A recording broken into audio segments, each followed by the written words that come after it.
Today, we're pulling back the curtain on a really important 9-digit number in the US tax system, the Individual Taxpayer Identification Number, or ITIN.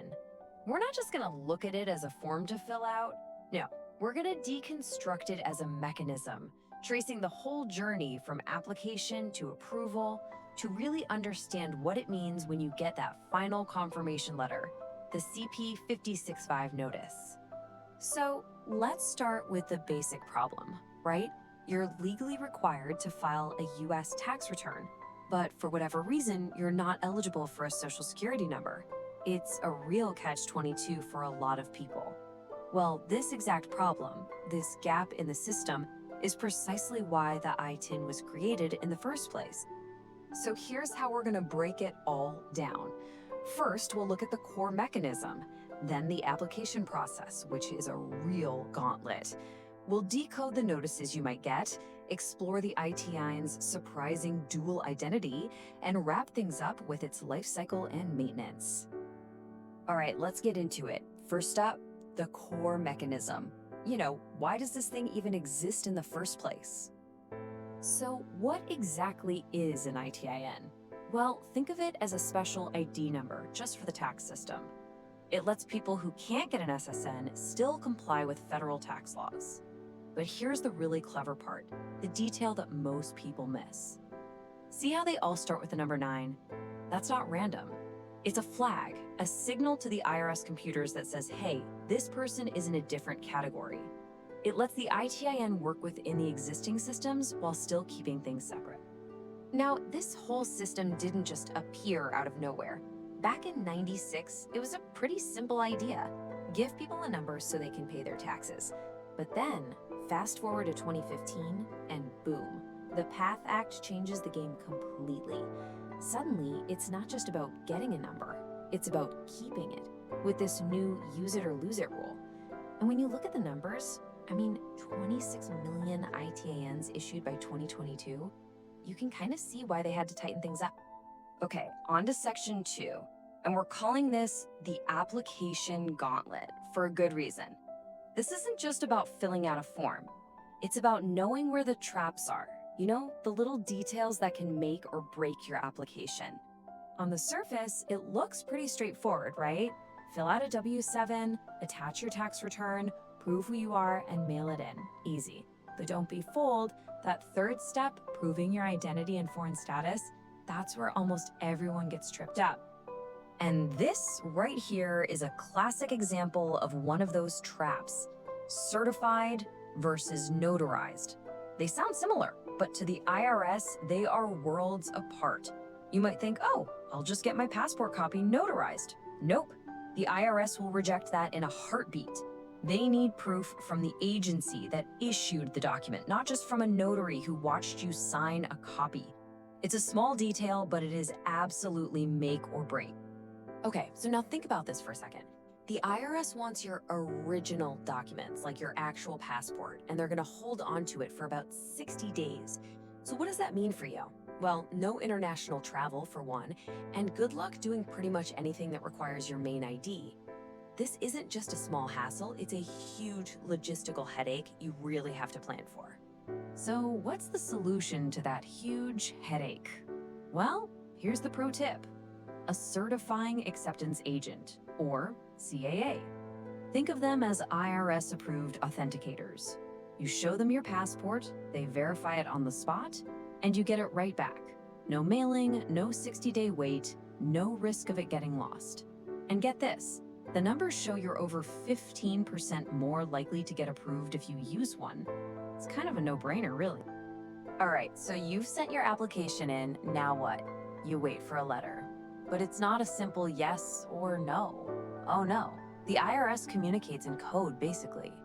You're gonna get one of 3 very specific notices in the mail. So there are 3 paths your application can take.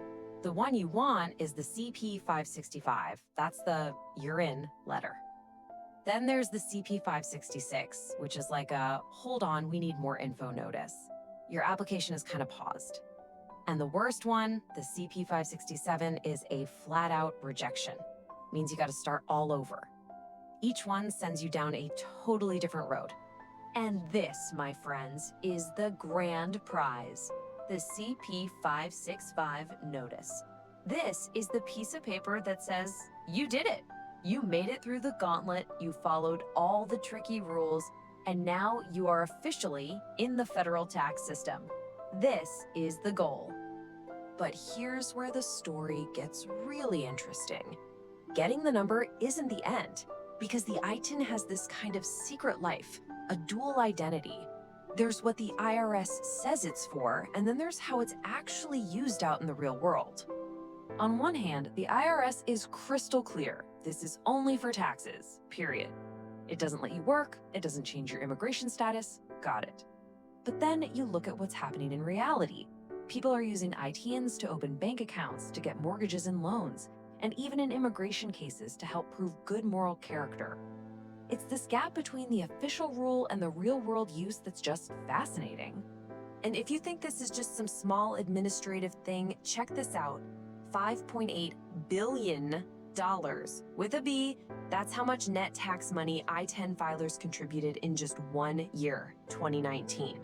This isn't just helping a few people file taxes, this is a serious engine for federal revenue. So, what's the bottom line here? A number that was created for one simple reason, paying taxes, has accidentally become this powerful key. A key that can unlock financial services, help people get loans, and document their residency here. It's become a tool for economic integration, which is something it was never even designed to be. Okay, time for our final section, the long game. Because getting an ITIN isn't a one-and-done deal. You have to maintain it. It has a life cycle, with rules you absolutely need to know to stay in good standing. Remember that PATH Act from 2015? Well, this is one of its biggest impacts, the use it or lose it rule. It's simple, really. If you don't file a tax return using your ITIN for 3 years in a row, poof, it expires at the end of that third year.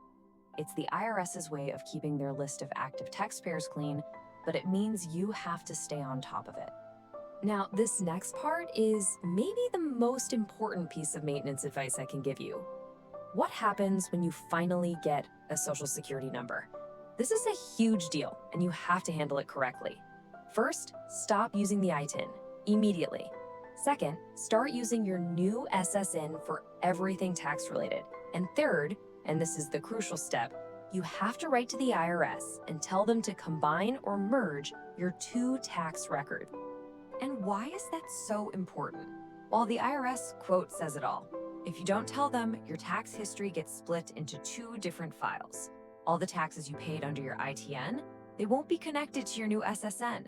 And that means you could lose out on a ton of money. We're talking credits, withholdings, a much smaller refund. It's a really costly and totally avoidable mistake. So that brings us back to this big question, doesn't it? Is the ITIN just a simple tool for tax law, or has it become something much, much bigger?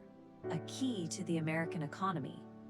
It started out as one thing, designed for one purpose, but over time, it's evolved into something else entirely.